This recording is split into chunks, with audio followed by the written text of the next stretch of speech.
What matters more, genetics or environment? Nature or nurture? The best way to answer this question would be to set up an A/B test where you separate identical twins and have them grow up in different families. Hypothetically, of course. No one would actually ever fathom doing that, right? Wrong. That's exactly what happened to a set of triplets in New York. And many more people. This is the story of three identical strangers, David, Eddie, and Bobby. They were the victims of an unethical scientific experiment conducted to find out how your family upbringing shapes who you become. Welcome to The Disorg, a podcast where we unpack big ideas from documentaries and the tangents that they lead us down. I'm Katie. I'm Grant. I'm Christian. And I'm Mo. How does your family's social class shape who you become? And can science go too far in the pursuit of knowledge? Let's talk about it.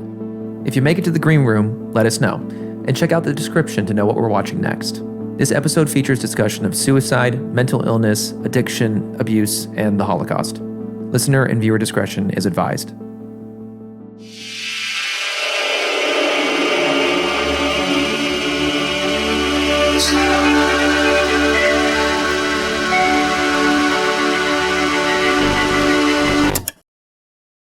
Okay, now I'm like waiting on a burp. Wow, waiting on a burp. Okay. Okay, so let's... So there's this movie. So there's this documentary. Okay, so Three Identical Strangers. Hi, everybody. This is Katie from the future in the editing room. We're going to do a re-record because my intro was a bit long, so we're going to tighten it up a little bit. Here's a quick summary of Three Identical Strangers. Bobby Shafran, Eddie Galland, and David Kelman were separated at birth and adopted by three different families. It all starts when Bobby, at 19, goes to college, and people start calling him Eddie. He's confused because he has no idea who Eddie is. Then Bobby finds out that he and Eddie are actually long-lost twins and attending the same community college. They meet, and soon after, they learn about a third brother, David. Turns out they're not just twins, they're triplets. The reunion is super exciting, but there's a twist. They discover that their separation wasn't a mistake. It was part of a secret study on nature versus nurture. Each brother was raised in a completely different type of home. Bobby's family is wealthy, Eddie's is middle class, and David's is blue collar. The adoption agency didn't tell their parents about the other brothers. Over time, the brothers' relationship starts to struggle. Their business ventures fail and mental health issues arise. Tragically, Eddie ends up taking his own life. The documentary reveals the dark side of this experiment, questioning if the separation caused lasting harm. That's a kind of ramshackle summary of the documentary. That was a solid summary. It was good. Yeah. Thanks. It was a good one. I had seen, just for history, I'd seen this documentary in 2018 when it first came out in theaters. I was really blown away by it. I left the theater just like really heartbroken watching it. I thought it was really crazy. I love psychology, so it was really, anyways, it was really cool to see how this played out and what seems to be like something that's really advancing science could really wreck human lives, and how there was just a disregard for human lives and mental health and how it could affect people. But I would love to hear what you guys thought about it. I loved it. I loved the first 15 minutes because it felt like a movie, right? They hired actors to go and do the flashback stuff. And I thought like incorporating that cinematic storytelling that we're used to as part of a documentary was really fun. I also thought, like, just comparing to last time when we talked about Jiro Dreams of Sushi, it was like a more traditional narrative story. It was more chronological, right? I thought the exact same thing. And that allows you to like pull off these twists and be like, oh shit, and then this happened, and then this happened, and just like re-engage you every once in a while. That was interesting because like 30 minutes in, I was like, okay, this is all great. Where do they go from here?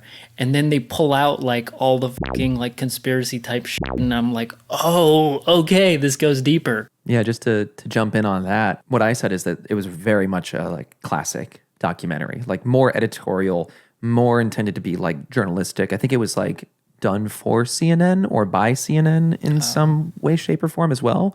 So literally had that aspect of a journalistic story as opposed to, I don't know, just a story. When I finished the movie, I kind of felt sick. They did a really good job of bringing us along for the events, right? And giving us the energy and the feelings that everybody was having in the moment, right? Yeah. The excitement and fervor of like, oh my God, wait, I might have a twin. The utter awe of realizing that you have a twin, the shocking revelation that it's triplets, the confusion, but then the joy of just getting to discover each other and like live life together finally, and then the interruption of that joy for this twist of there's this really dark reason that all of this happened. So I thought it did a fantastic job of taking us along for that ride. And I really felt the presence of the filmmaker in this one as opposed to Jiro, Dreams of Sushi, because we kind of talked about that in the last one where they really just kind of let the world tell its story and let the people tell its story. But the filmmaker really, I felt the opinion of the filmmaker in this documentary in kind of a bad way at times. And I'll get more into that in my tangent, but I felt that the filmmakers were a little bit coercive in certain ways. So I want to speak more on that later, but that's what I took away from the documentary immediately. Yeah, I agree on your point of it feeling more editorial. Definitely more like, I don't know if it was necessarily like written, but it definitely felt like the pacing, like everything that was told was very intentional in the way that it was told and when. This is slightly off topic, but when the movie started, I was like, God, this feels like Documentary Now parodied this. It feels like a movie that would get parodied. But that put me down a rabbit hole. Turns out they parodied Jiro Dreams of Sushi.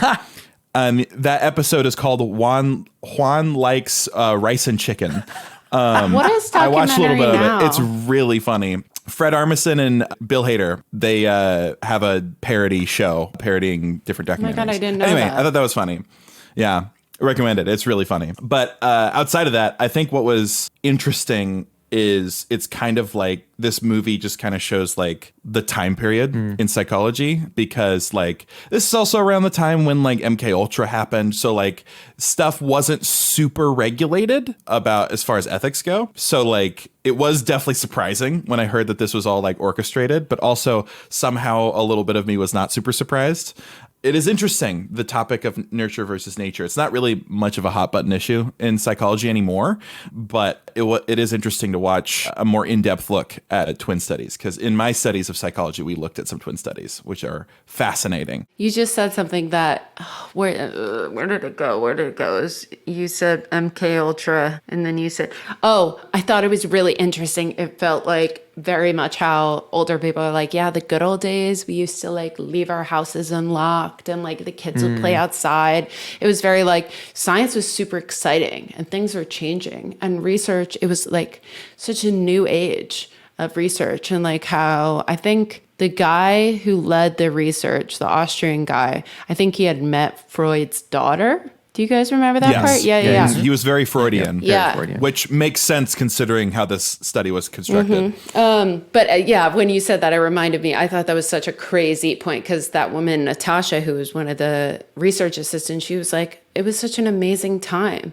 And going on and I want to talk about this more, but I just remembered this when we go into her house, she's like, that's a Picasso, that's a Picasso, that's a Picasso. You could see the filmmaker's opinion of it. Like she's so like, here I have benefited off of doing scientific research, maybe even worse than this, we don't know. Yeah.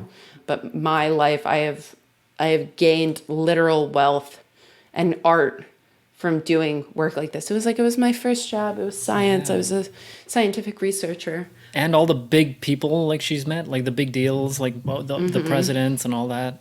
Wow. Yeah. She's like, Obama kissed me on the cheek. And we were like, I love you. And I was like, you could just see the filmmaker like, what the fuck? Yeah. Y'all see this? Yeah. Just like speaking on and I don't want to jump into my tangent just yet, but on that note of like the filmmaker's opinion and everything like that, I was also thinking about, I left the movie feeling very like, oh, that was disgusting, and like how awful that this happened. And it's not to say that it wasn't awful, but there was a part of me too, specifically with the two researchers. Lawrence, are you sure it's not Perelman? Because it's Perelman. Because it's Perlman. I thought it was Perelman, yeah. I thought it was Perelman. Perel. No, I directly copied it from I did IMDb. too. Okay, hold on. Fact check. Oh my God, I was wrong. It's Perelman. Yeah, Perelman. Sorry. No, it's okay. It's okay. I copied it down as Perelman. It's all good. I'm upset. But Well, I'm usually really good at spelling, so I was like, no, I'm right. And I'm usually very not. But the two researchers were displayed to be kind of heartless, you know, and especially in retrospect.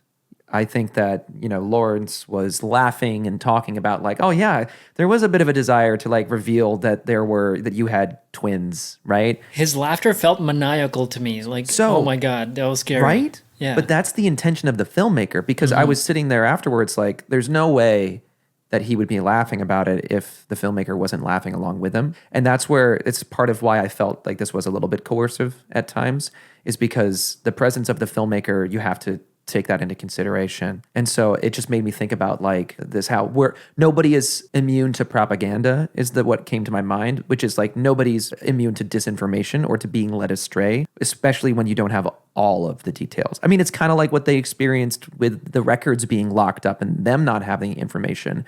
We, as the audience members watching this documentary, also don't have all of the context that was happening inside of those interviews in that exact moment. Because Natasha seemed to be way worse in many ways than Lawrence, because she was like showing off first. And then I was like, oh, can we talk about the study? When are we going to talk about the study? Let's talk about the study. Like really excited to talk about it. And then just like, oh, having all this reverence for this man, going so far as to calling Peter Neubauer sexy, which hard disagree. Yeah, they kept showing photos, and I'm like, girl, They were showing where? photos of that man. And I was like, really?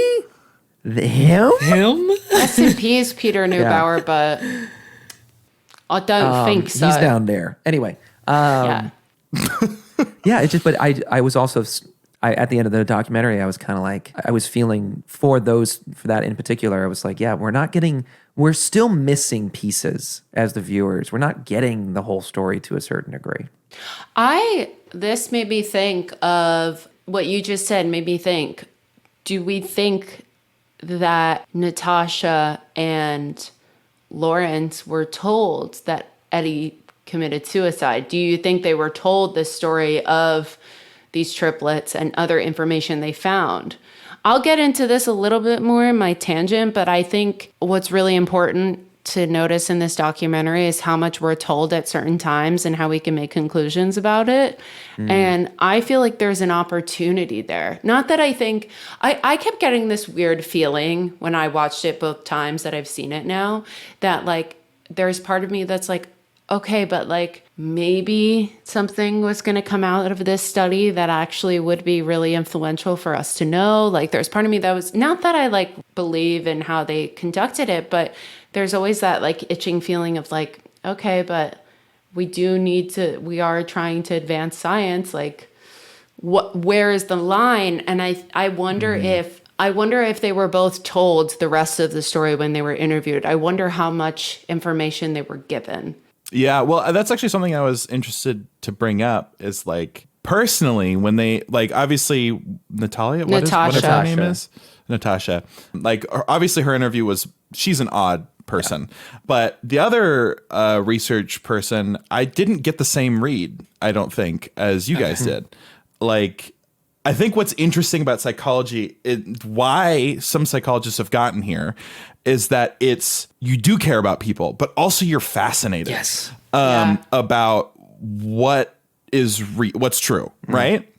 So like, I was kind of with him almost when he was talking about like, he said, obviously in retrospect, this is very unethical. Like, don't do this. This is really bad. But also him reminiscing back to what it was like to know about it and stuff. I was like, I kind of get that. That would be kind of a really unique and exciting position to be in, despite how unethical it is. I felt similarly. So I agree with you. I think Natasha was a little bit more off-putting. They both kind of had the excuses of like, I was only around 10 months. Like I was very young. Like I only started at this point.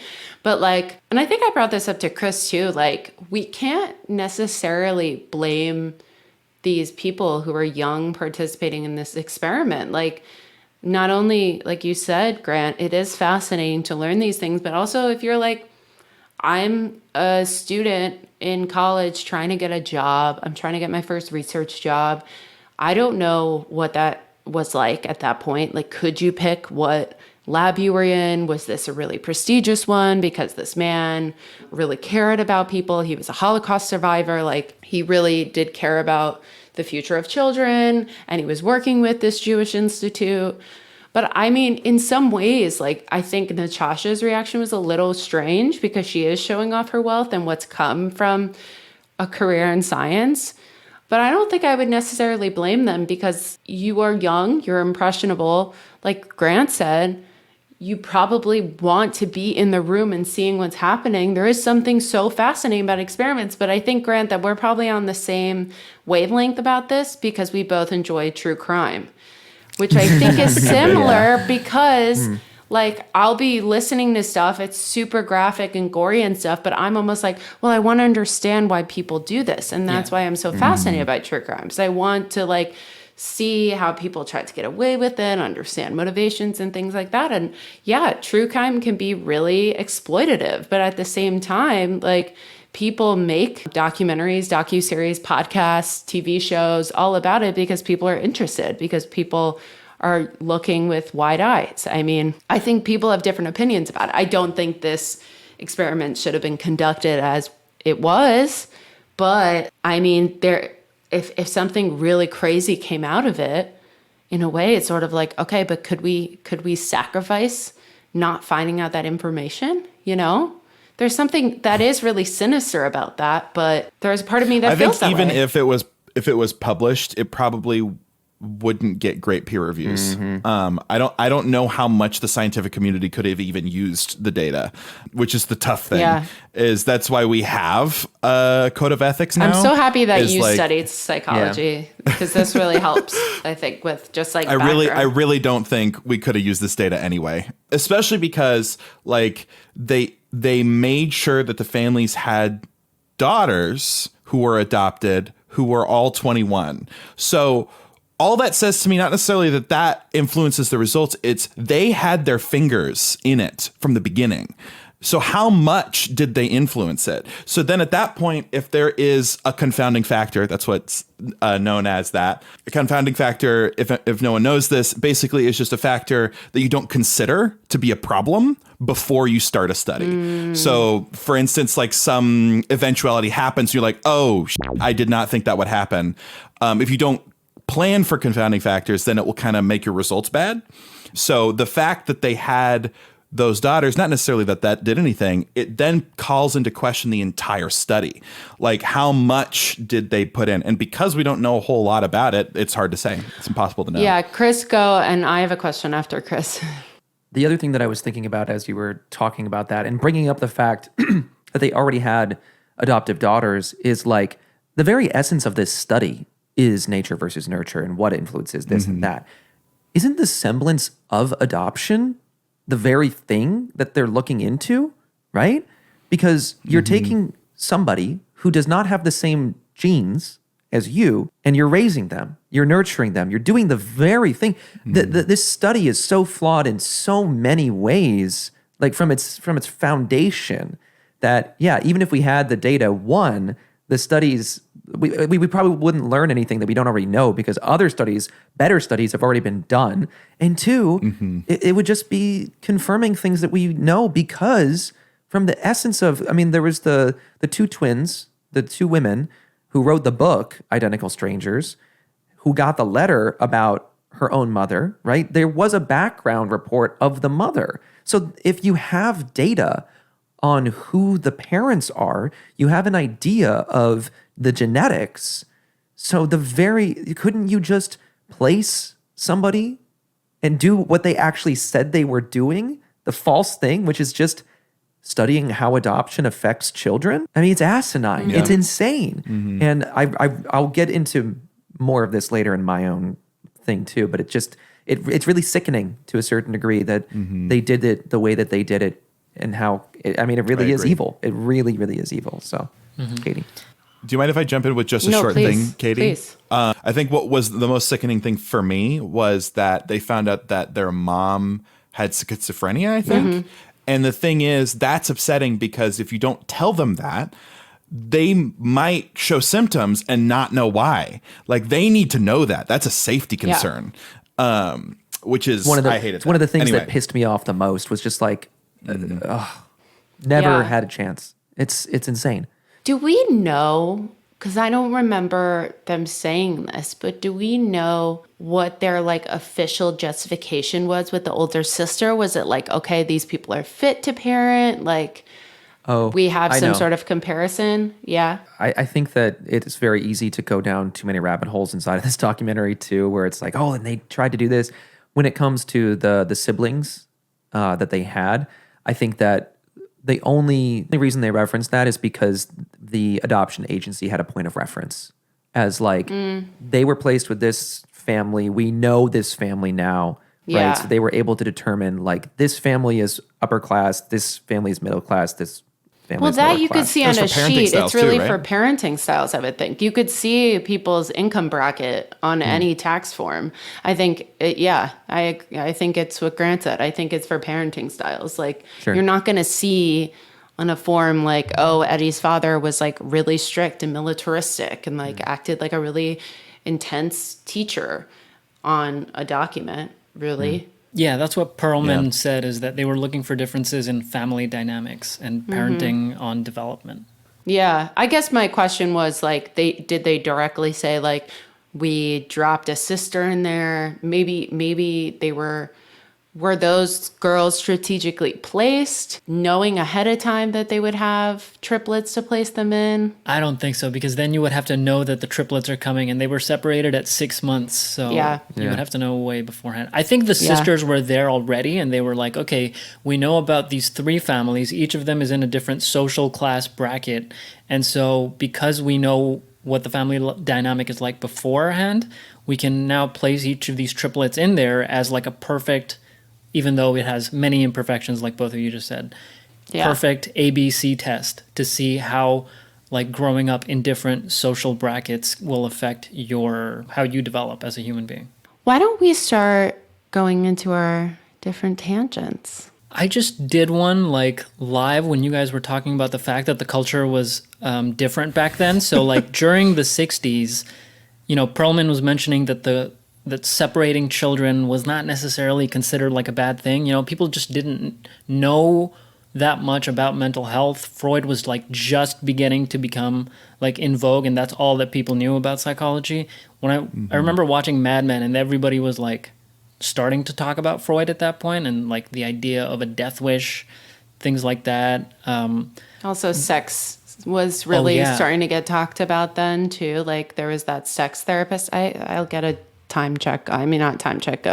date check on that one. And I looked at the dates for the other famous unethical studies, like the Stanford Prison Experiment. That was in 1971. The Milgram study, that was the electric one, I think. That's the 1961. MK Ultra was 1953. So yeah, the culture was definitely different back then. I don't think that Perlman was a bad person. I think he was like a person born into the wrong culture. Or like, the times were different back then, basically. Like, don't hate the player, hate the game type thing. Quick thing. It was Virginia Johnson. That's what the show Masters of Sex is about. And she with her partner, William Masters, were researching the nature of human sexual response and the diagnosis and treatment of sexual dysfunctions and disorders from 1957 till the 1990s. And I think that also ties in, like we were saying before, true crime does tie into that because a lot of serial killers emerged out of this time, the 60s and the 70s. So people really started to examine also, and Grant, you'd know this, like the FBI started their behavioral analysis unit. So they started to like create a blueprint of like, oh, this serial killer, he had this tough childhood growing up and blah, blah, blah. So like you were saying, Mo, a lot of different fields of knowledge were expanding at this time. So Yeah. this was one of them. And so you guys were mentioning that, you were genuinely curious about like what would happen. I totally agree with that. And that like, since they had gotten this far, I would have loved if they had just like completed the study at that point. Like, yeah, they find out and it's unethical, but like you're basically at the finish line, like finish it to give us closure type thing. But also interestingly, like it not being published and there being this whole mystery around the whole thing, I think ironically maybe gave this more attention because the story came out, the documentary came out, and maybe that made a bigger impact than the study even would have made. Because like Grant said earlier, like the study had a ton of problems with it and you couldn't use a lot of it. But like at least if we're talking about it in the abstract, it is interesting. And Peter strikes me as like Jiro applied to human psychology, like someone who's obsessed, right? Like touching on the theme that we talked about last time, like he'll do like whatever it takes to find answers. And there are people like that in the world who like the world is just a puzzle to them, and they will scour the ends of the earth and do whatever it takes to like find the answer to the puzzle. Yeah. I think what's really, I think what's really important about this time is I think it helps us realize how young psychology is. I think it's really easy to think, we've known things for years, for like 100 years or whatever. No, I don't think we've really gotten to modern psychology pre-80s. Like Freudian stuff, which is really problematic. I encourage you guys to look into Freudian stuff, but very problematic. And what we know as psychology today is very new. So we know shockingly little about the brain and why, as opposed to some other sciences that have existed a lot longer. Well, psychology has always existed, but you know what I mean. Or the study of it. Really. Yeah. So think about that. We know so little right now, right? We are in the current present. We knew even less back in the 60s, 50s and 60s. And so this was when like nurture versus nature, like that was like truly like people are debating about this. Like people just don't know. And it's really hard to find a way to test it. And so when you have this like, twin studies, this is a great way to do that. But then there isn't, the board of ethics. Like there's no like, should I? It's the, we can, let's do it. Mm-hmm. And also the DSM has been updated so many times. I feel like it's going to continue to get updated over and over and over and over. Chris, I think actually, because you brought this up, and I think Mo was talking about this a bit, I think it's really important to talk about Neubauer's history as well. Just jump into my tangent a little bit here? You can totally, if Mo is kind of done with it. Okay, cool. Because I feel like a lot of us are, and there we go. I feel like we're probably going to fall along the same lines on our tangents a lot. I mean, for me, my tangent is just like, immediately afterwards, I was like, this movie brought up a lot for me about ethics versus morals, right? There's a huge difference. And ethics is literally defined as rules of conduct in a particular culture or group recognized by an external source or social system. For example, a medical code of ethics that medical professionals must follow. Morals are principles or habits relating to right or wrong conduct based on an individual's own compass of right and wrong. And it's like, I think we saw that on display across the board with this documentary. I brought up the research assistants. I think that they were probably like the biggest example of this, where they both were able to recognize, like from an ethical standpoint, this was fucked up, in retrospect, right? And each one of them said something to the effect of like, you have to understand, I was only there for 10 months, or it wasn't actually like a part. I mean, Perlman said I was only there for 10 months. And then Natasha was like, I didn't directly participate. So both of them were kind of testy to directly touch it. And I think that they felt, morally at the same time. I think you could see that morally they understood, but that didn't stop them, as we were discussing, that they were excited about what was happening, right? They could recognize that ethically and even a little bit morally that this was wrong, but they still were just like, in regards to the ceiling of the data, they were like, what a waste. What a pity, as opposed to like, don't the subjects deserve to see this? And at least with the editing of the documentary, that it felt like they had very little remorse. I'll get more on that in a little bit.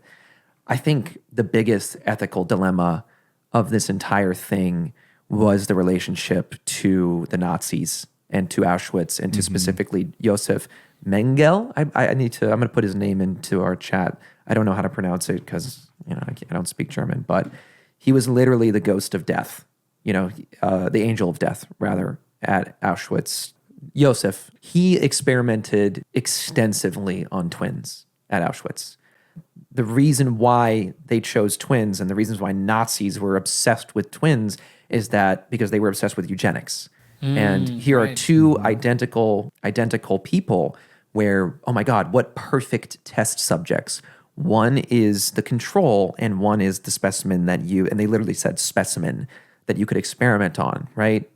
And Neubauer being like fleeing from the Nazis and then kind of doing exactly the same thing. Not exactly the same thing. Let me redact for a second. Then you have Neubauer who flees the Nazis and to a certain degree does something similar and looks at people as test subjects as opposed to people, right? There's a reason why he chose twins, right?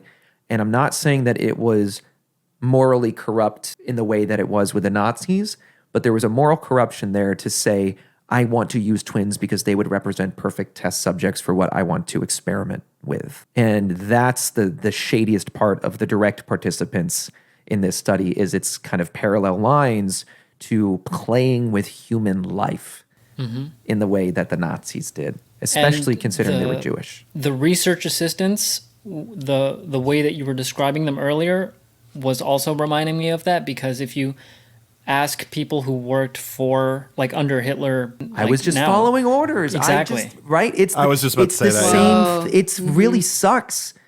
And like, I get it, like, to a certain degree, but in retrospect, that's the thing is, like, I feel like in retrospect, if you don't have any kind of like abhorrent feelings about what you did in that regard, that's where you might be morally corrupt. Now, the final thing that I'm going to bring up in regards to ethics versus morals is the filmmakers themselves.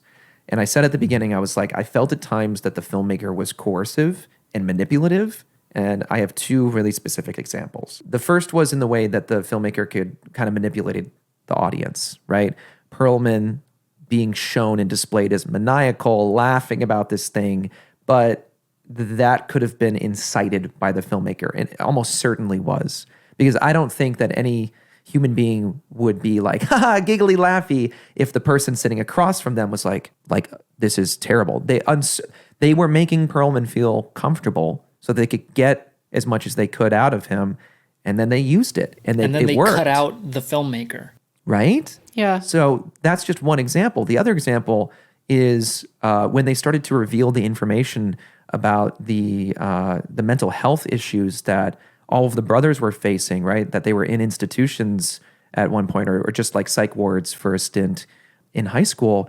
They cut to that interview footage where the woman's like, wasn't one of you involved in a murder? And then didn't give us any other details. I found the case, right?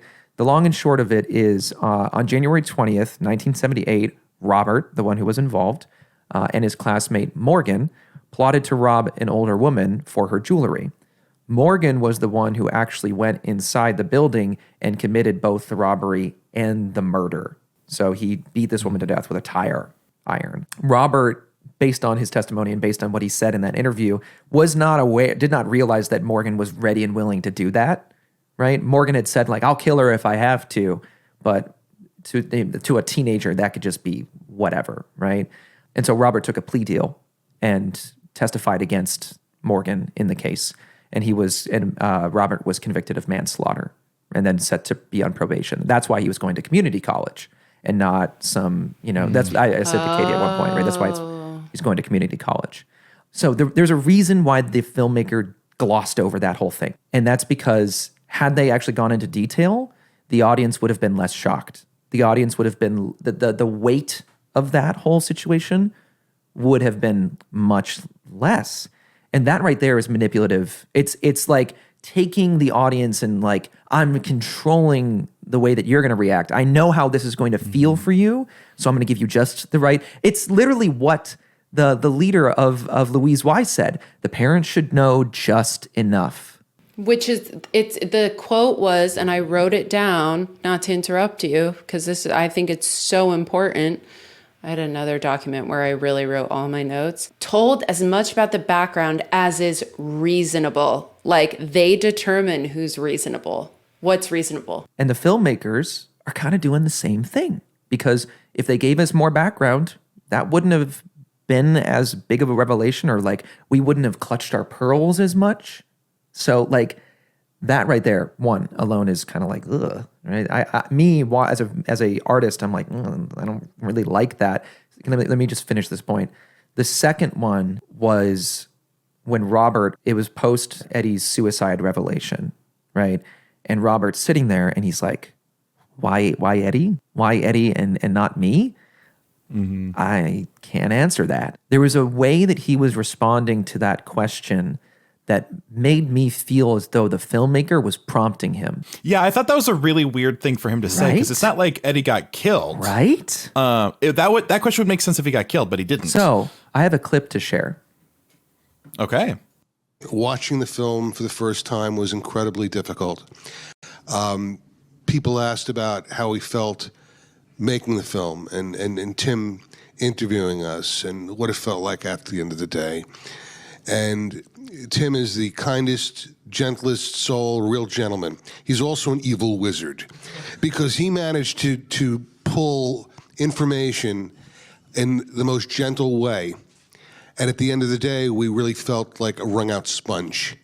It wasn't cathartic. It was reliving a lot of painful memories, but he made it palatable. He was able to do it, and more importantly, he was able to capture it in a respectful and tasteful way. So right there, that kind of confirms it for me, that the filmmakers respectfully were trying to get as much out of these people as possible.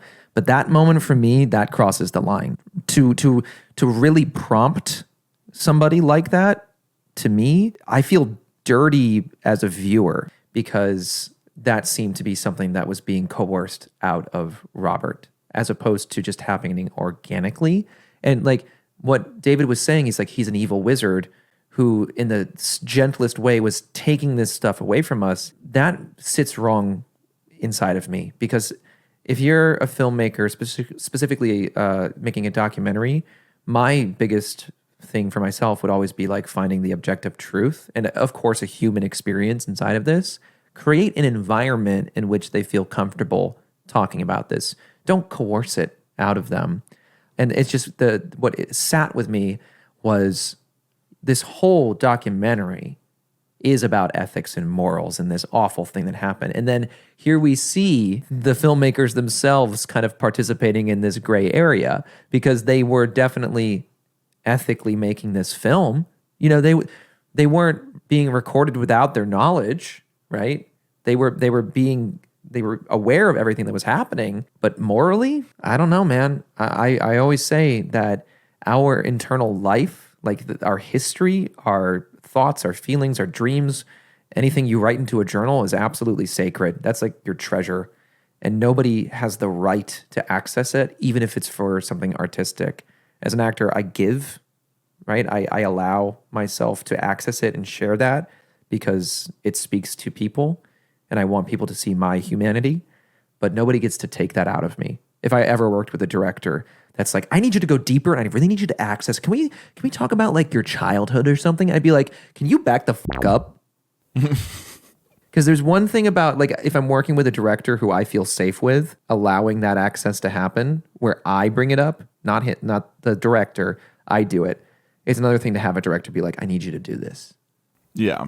That's where it starts to get fucked up for me. Totally. Yeah, for me, I felt that way when they showed the clip to the men, and they We gotta do that every time. Every I know, time. we're being so serious. than most. It's like, wait, no, Mo, I want you to continue, but Chris just showed me Anthony Fantana. Is it Fantana or Fantano? Anthony Fantano. Fantano. Fantano. I keep wanting to say Fantana. But every time one of his little men pop up that someone's donated, he goes, Oh yeah, like, kisses them on when the somebody head. subscribes or That's donates great. subs, he's got like a little dancing dude that appears on screen, and he gives it a little kiss. But he like does it so casually, so he'll just be talking about something like we're talking about the documentary, and then we keep talking about the documentary. So that's like ours. For audio listeners, Mo has this like Apple emoji thing where if he like puts a thumbs up, it makes like a thumbs up emoji, and we all every time we're all thumbs upping, but silently when it happens. Yes, Grant, making this accessible. Yeah. We love Thank it. you for thinking of the listener, Grant. I know, right? You got Or we it. could just add a sound effect that we can play from the brand tab anytime that Yeah, something like exactly. this happens. Yeah, right. Or Chris, Yeah, Chris. plays one. Hold on. Yes. Yeah, the stock sounds on the Rodecaster. Love them. But yeah, they had the twin brothers react to the clip of them saying that they had always placed an older adopted sister in the family beforehand. And like that to me also felt like a leading question without being a leading question. It was like, hey, look, here's a clip of Perlman saying that he manipulated you and that I've already strategically edited to fit a certain narrative. React to it. And I'm like, well, it's obvious how he's going to react to it, because anytime you make a film, you know what like strings you're pulling on, like which emotional strings you're pulling on for whoever the viewer is. And he did that throughout the whole documentary, but also within that small clip that he showed to the twins. Go ahead. Yeah, and it's going back to that point we made before, where Grant, like, you are rightfully, to a certain degree, defending these researchers, right? And you, Mo, too, are bringing up, well, it's the time, right? That's really, I'm totally in agreement there. And I think as a viewer too, it makes me feel especially gross being like, well, I was just sitting here judging these people based upon the narrative that you've put forward, right? And again, it's hard to do that in an hour and 45 minutes or however long the documentary is to show a complete picture of everybody. But when you're spinning a narrative, it's like, what else didn't we see? Like, that's the biggest thing where I'm like, I wanted to know more. If you're withholding this information about these people who were directly involved in the study for the purposes of making us feel gross, you were successful, but it's also gross. Yeah. So.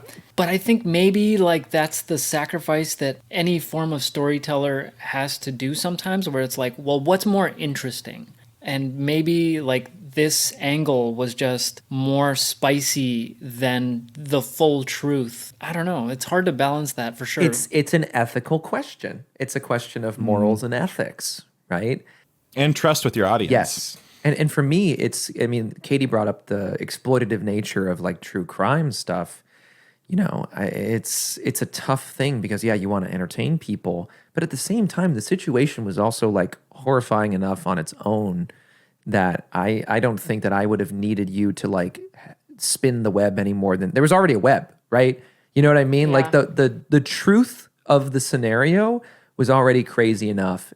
I was thinking of The Staircase documentary series. We need to watch so The good. Staircase, you guys. I think this needs to be like an ongoing like couple of episodes because it's a series. It's like so amazing. They did a great job of just showing you what was happening and just showing you, because they were recording it as it was happening. And they probably have opinion, right? But they didn't do it to the same degree as the filmmakers on this one did. And in that one, you can really, it's just like you are being presented with the facts. And Katie herself started thinking 100%, like, he's guilty, he's guilty, he's guilty, he's guilty. And then towards the end of the documentary, she was like, I don't know anymore. And actually, I think the opposite. And now I feel bad for thinking that he was guilty. But again, it's just because that way the audience, it's trusting your audience, as Grant was saying, it's like respect of the audience, to be able to put two and two together and to form their own opinions about it. You know, there was a controlling, but this is also like network television to a certain degree because it was CNN, you know, and at that point it's also like, well, how do we get as many viewers on this? How do we have retention of attention spans on this story and everything? Yeah. But again, I maintain that the story is crazy enough. If you had just given me the facts, like if you just laid it out one by one in front of me, I would have been like, what the fuck? It would have been crazy. Yeah. Yeah. I was going to say a couple of things because my tangent kind of involves narrative as well, and how the boys and their families were given a certain narrative, and narrative is really powerful. Like if you're told I was adopted, I am a solo child, I'm not a twin or a triplet, I'm this, I'm that. You believe it, and then someone tells you that, it shakes your entire world and you have to rethink everything. I listen to a lot of like Dateline in 2020 and 48 Hours podcasts. They also have the show. They always have had the show, but they created it into podcasts now. And just like this, they will go through the story and present you a couple of like, oh, it could be the boyfriend, it could be the dad, it could be this person. Sometimes they'll bring the person back and it'll be like, it was the boyfriend. A lot of times it is the boyfriend, like 9 times out of 10. But they will do those sort of like false leads because they do need to keep retention, which I think here I really wonder, and this is kind of my tangent, I guess, is I really wonder if it would have been as interesting to us if they didn't hide the psychiatric care and the actual intention of the study the whole time. And I'm also wondering, because Chris brought this up before, and this isn't something I thought about before, why wasn't Bobby's run-in with the law a major plot point in the documentary? Because you're showing someone who was raised in a really like affluent household, did have good parents, maybe a slightly absent father because he was working so much. Are we going to draw lines? Because I don't know if that's necessarily true, but why did he decide to go in on a robbery that ended up killing someone, even though he did not know that was a part of it? Are we going to connect? Are we going to connect the parenting style to that? And if we do, does it completely take away from the argument that they are bringing forth that like Eddie perhaps committed suicide because he never really felt a part of his family and he felt like his dad was really strict? They never really kind of like, I don't really think they drove that line home as hard as they could have. If that was what they really believe as filmmakers? Because I mean, you can't really do that, but also like, it's a pretty big accusation when you have the father speaking in the documentary, but also how are we just, like Chris said, how are we just going to gloss over the fact that Bobby was involved in this and got convicted for manslaughter? They don't even say that Bobby was convicted for manslaughter. And then if we say that in the documentary, is that like ultimate proof that like David grew up in the best household, he got the best parent?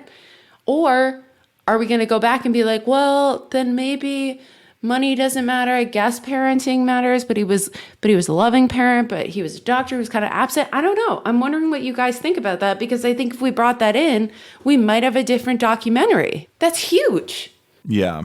Well, like this kind of goes into my tangent too, but Slay. they wanted to show how similar they were, like frequently throughout the film. But then, if the more information we know about their own past, even though this was supposed to be done chronologically, they were so different. So I think they probably just didn't want to reveal it because it felt like it would be too difficult to show that they were so similar. But that was my only thought.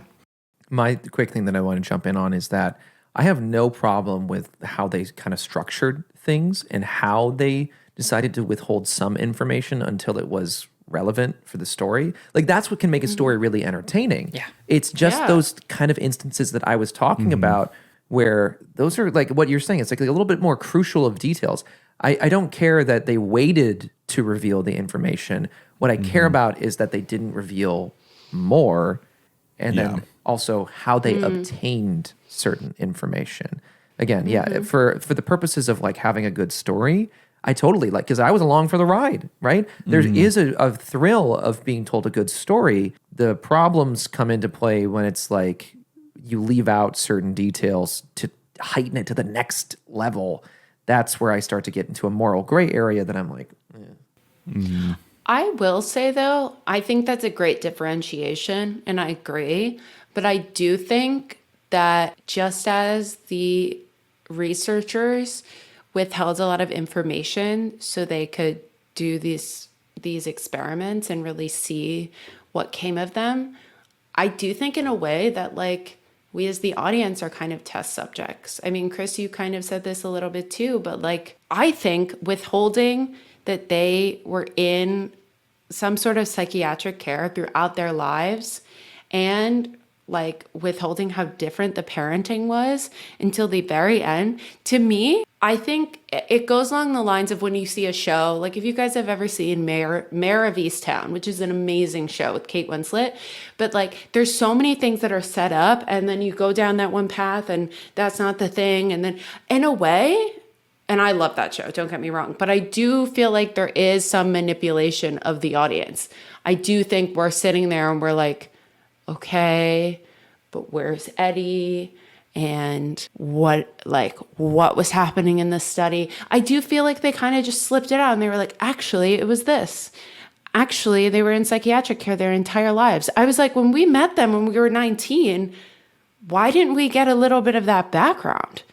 I know maybe that could have like give it away a little bit earlier, but in a way it feels a little bit like a betrayal as an audience member, I think, a little bit, because I'm like, I'm following these boys along and then suddenly if you're like, oh yeah, and they've actually like been in psychiatric care and like, and the same thing with Chris's point, like, oh yeah, Bobby actually got convicted for manslaughter. It's like, why was that just sprung on me? Isn't that crucial information? And isn't that something that you could have built in earlier? Mm-hmm. And yeah, maybe we'll make our own conclusions, but it does feel sort of like intentional of leaving it out, you know? Yeah, well, it's like we talked about earlier about the study, about how there were things wrong with it. It's like, oh, if they intentionally had families that had adopted daughters at 21, like what else did they change? Mm-hmm.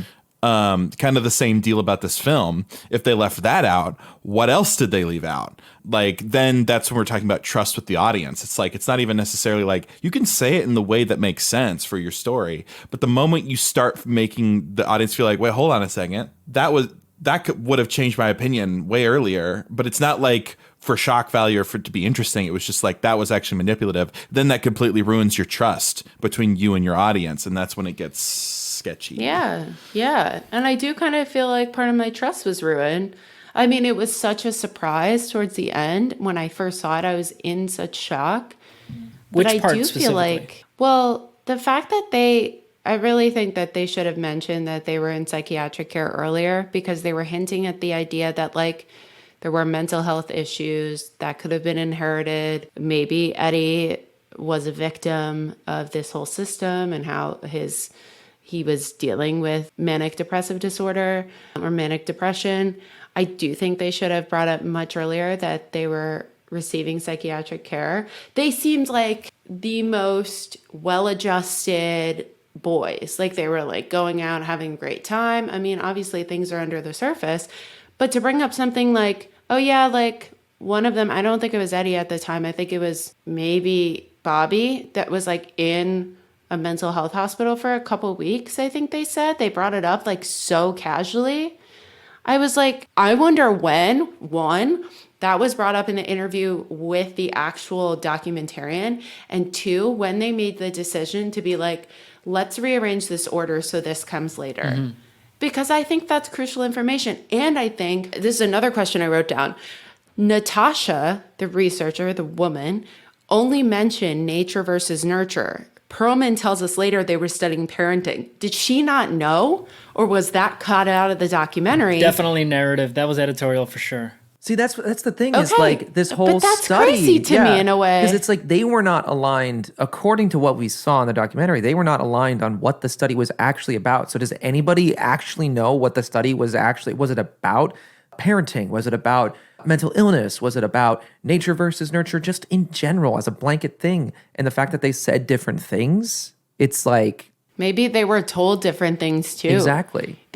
Because also like, I mean, Perlman, which I thought was crazy when he said this, he was like, I think he was saying Eddie. He was like, when I was observing him, there was such distinct mental health issues that I was noticing and the parents didn't notice. I was like, what a sinister fucking thing to be like noticing all these behaviors because you are in the field. And like, you're like, yeah, and the parents didn't even realize it. And then, like, there could be all of these different researchers who are told they're looking for different things because they don't want to influence the study. It's like a double blind. By taking down this info. It is also possible that they were on the same page about what it was about. Like, maybe it was about parenting, but the filmmaker cut out those parts and only left you with the parts that like to fit his narrative of Natasha thought it was about nature versus nurture or like mental health, and then Perlman thought it was about parenting. And it turns out it was parenting, but that reveal is only done at the end.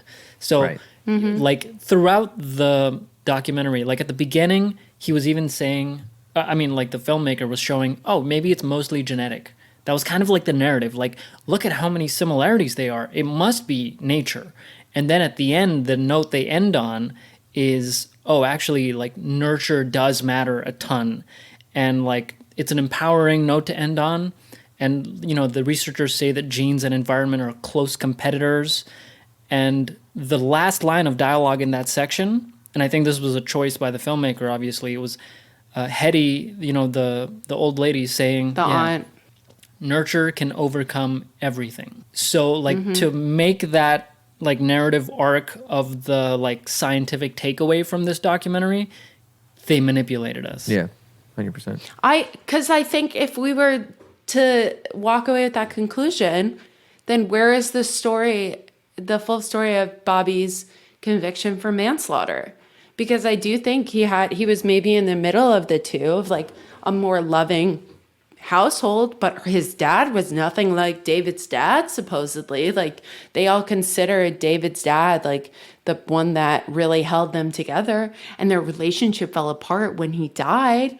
But it's like, I don't know, to me, watching it the second time after like I watched this 6 years ago, there is part of me that's like, I'll make it a comparison. If you guys, I don't know if you've seen this, maybe Grant, because it is kind of true crime related. I think it was Aaron Hernandez. I always get his name wrong, but The football player? yeah. So yeah, the football player, he died from suicide.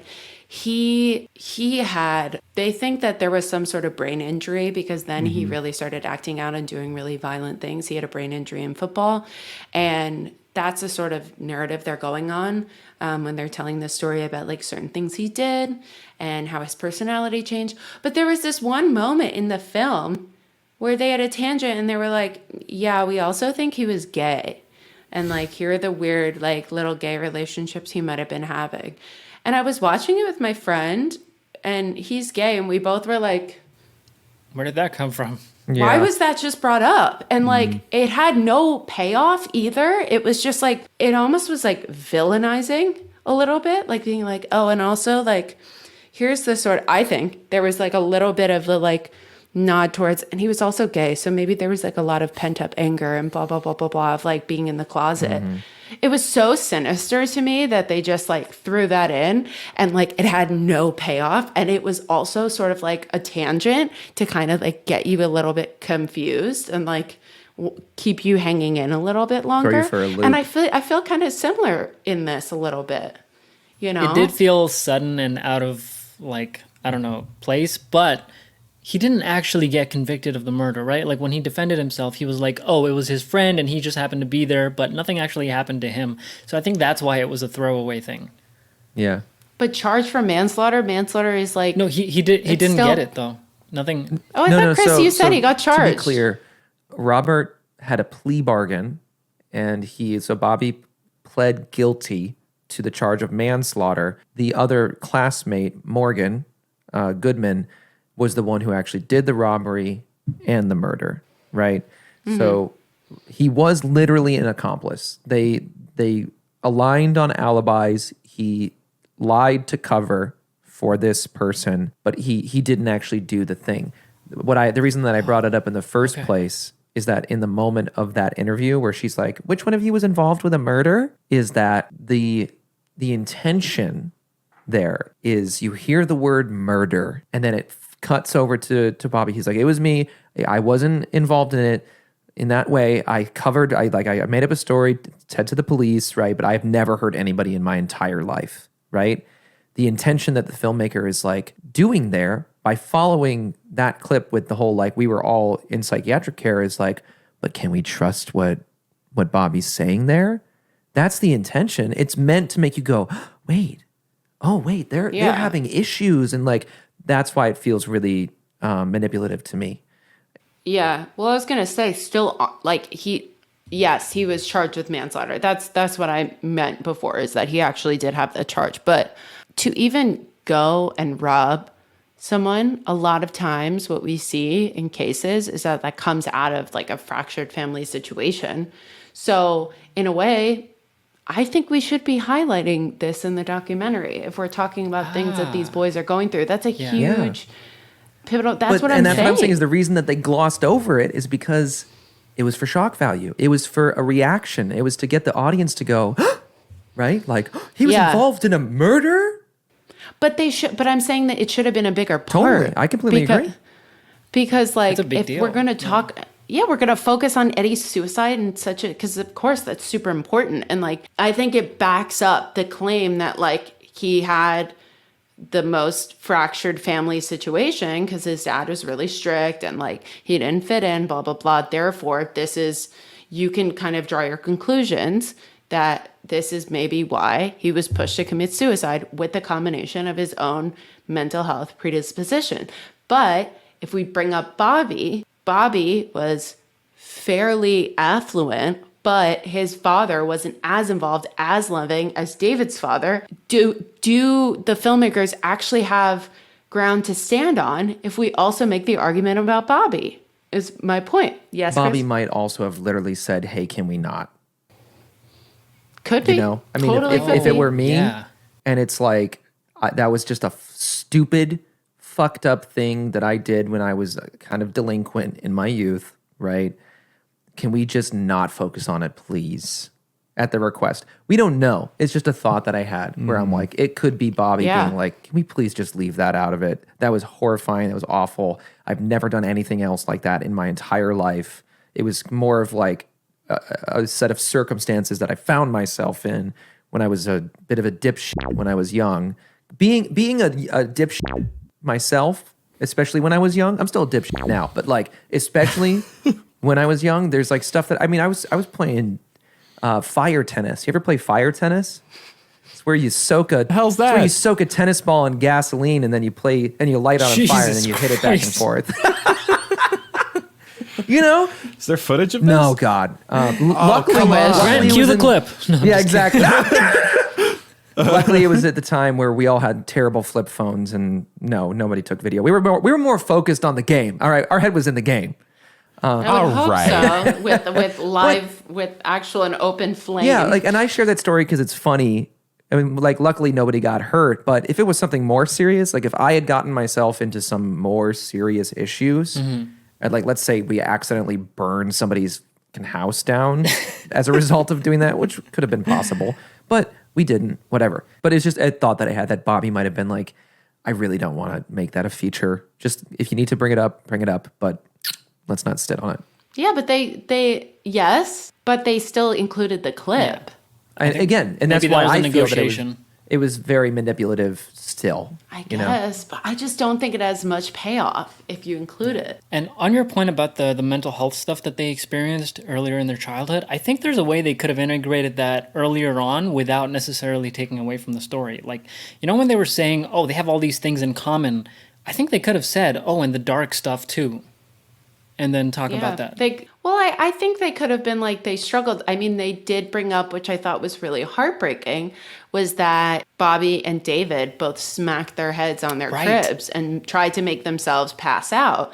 I think that was a little hint, but I do think that like it's really important. And I think it also is just like something for the audience to understand. I think it's an interesting plot point. I think it's important to the advancement of the story. I think it would have been appropriate earlier to talk about their psychiatric history, because it does sort of feel like here are these happy-go-lucky 19-year-old boys. They're going and drinking in the city. They're meeting a lot of women. They're opening a restaurant. Everything's hunky-dory. They may have like had these little like upsets when they were kids because they were separated and they didn't know.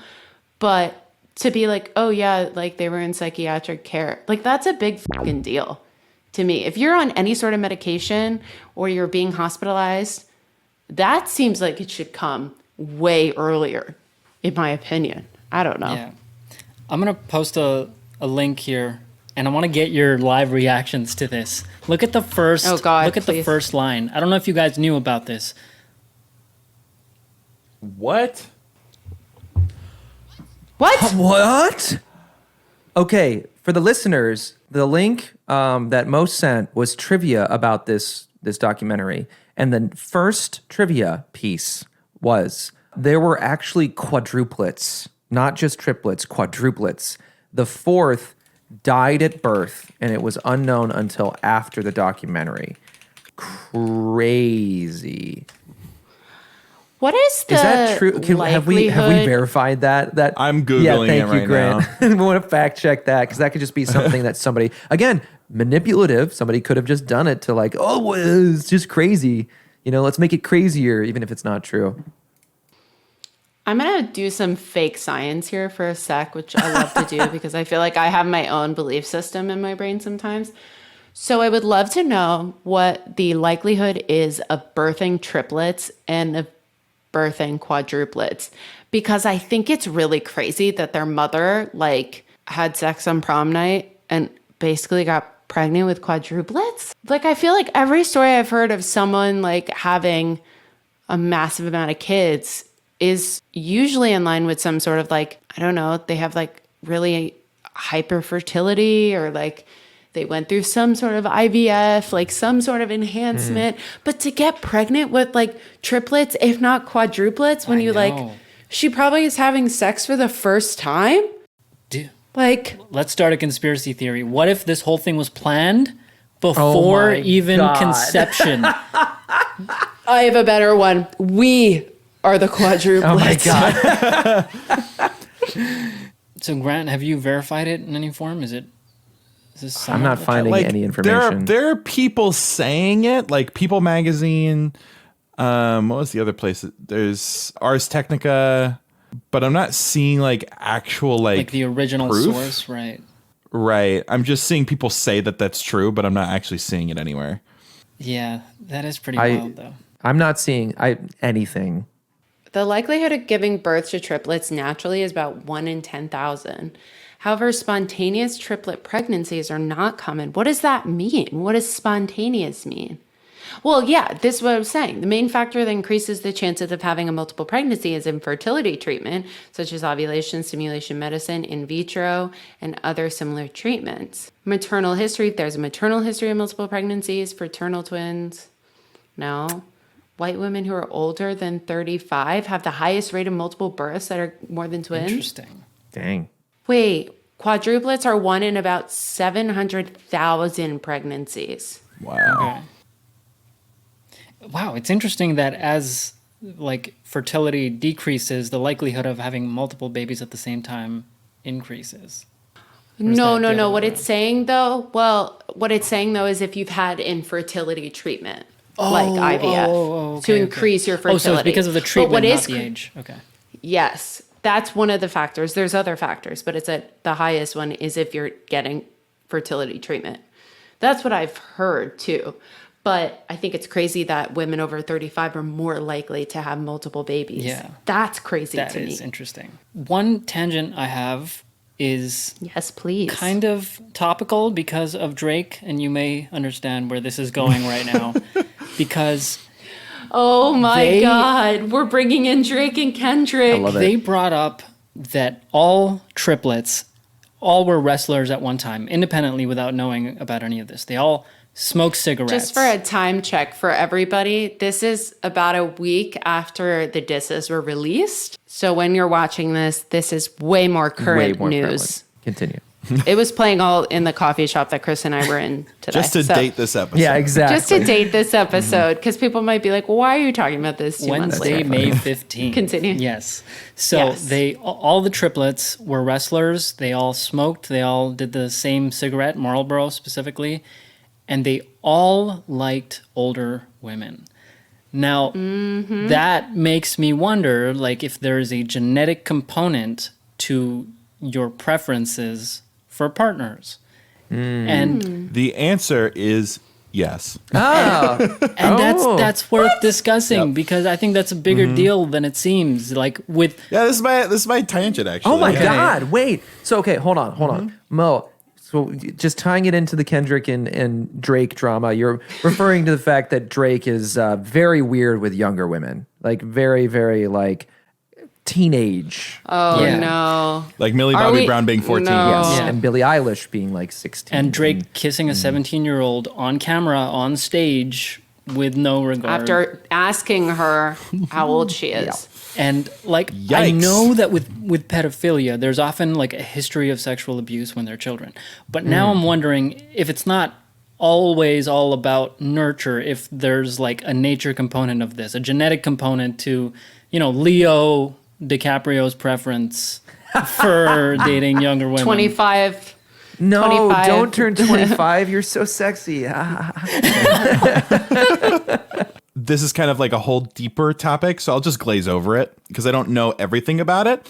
But specifically when it comes to preferences, a lot of it is genetic. Not necessarily that it's hereditary, just that it is genetic. So like your DNA might be predisposed to like something more. So not necessarily that you will, it's just that you're more likely to. Like, and current research is showing that it's likely that your sexual orientation is based on your genetics, which makes sense, right? With what we know about sexual orientation. Question, why does it make sense?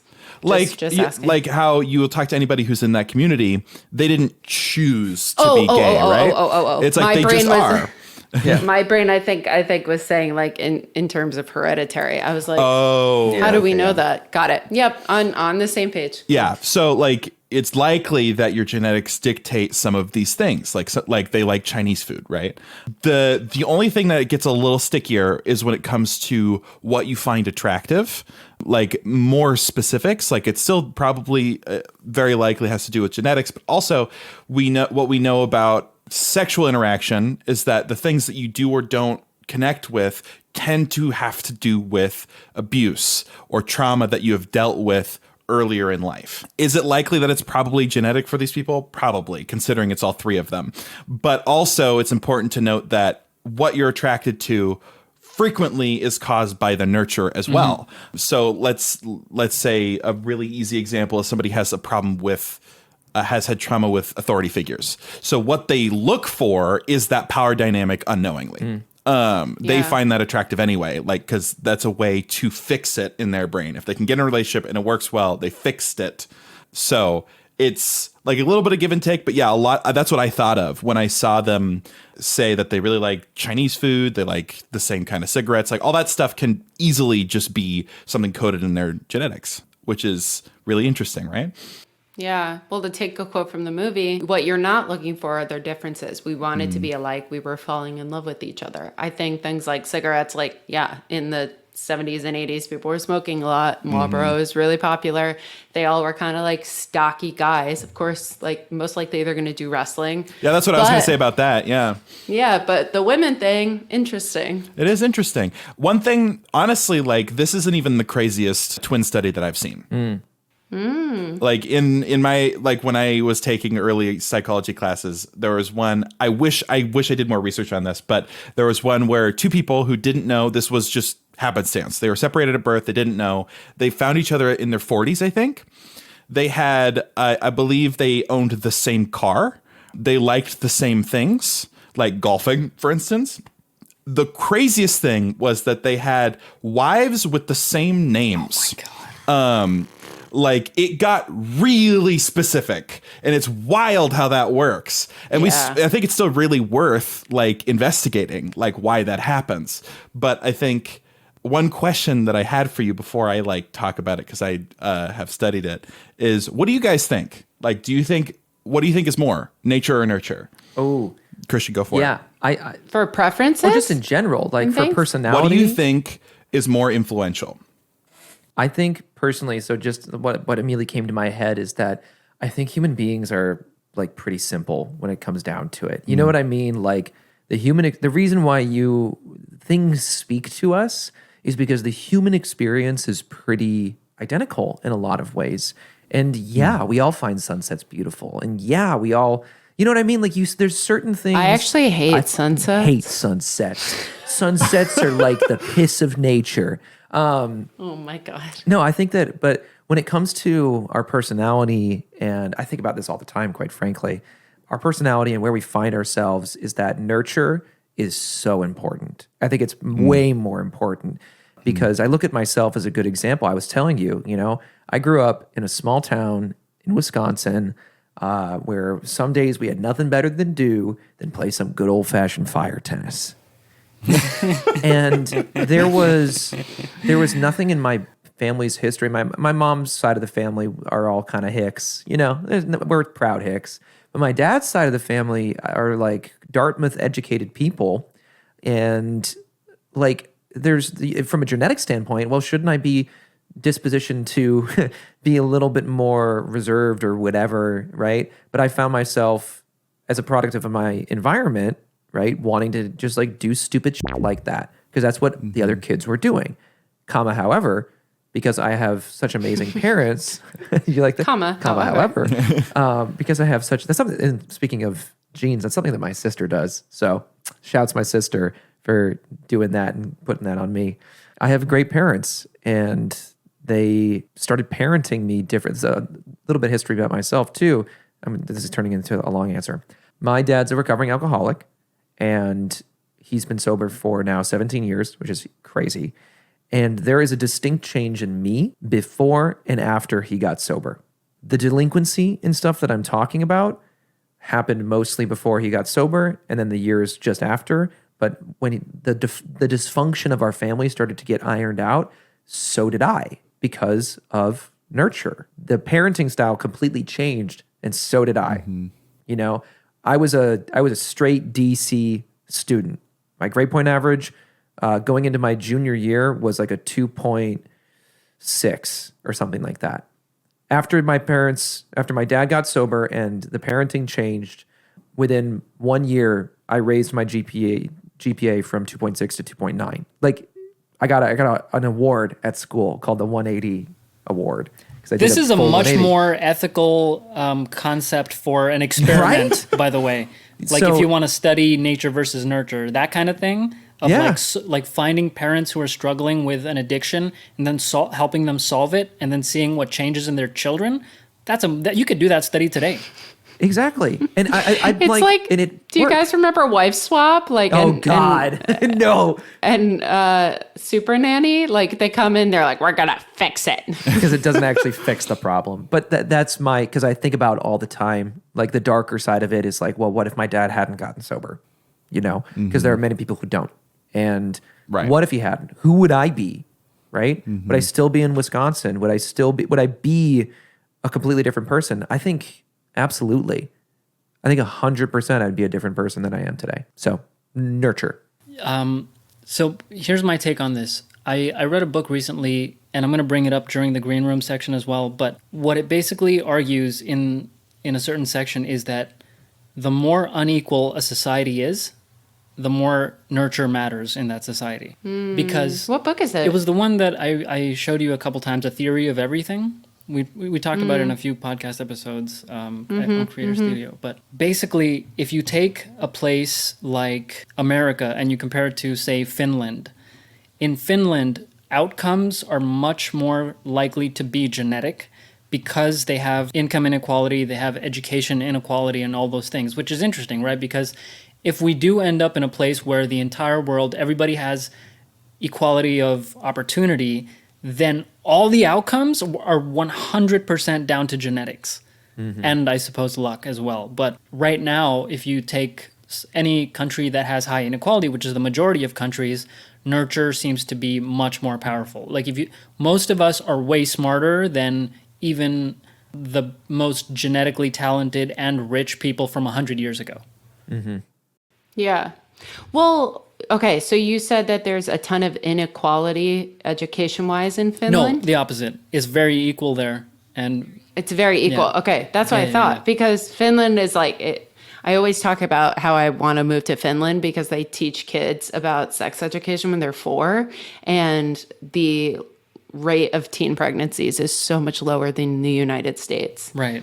And like their kids play for a lot, like they are very smart about how they raise their children. Yeah, everything about Scandinavian societies in every freaking like study, in every ology that I've taken a class of in college, they're like, yeah, just copy the Scandinavians. They're doing everything right.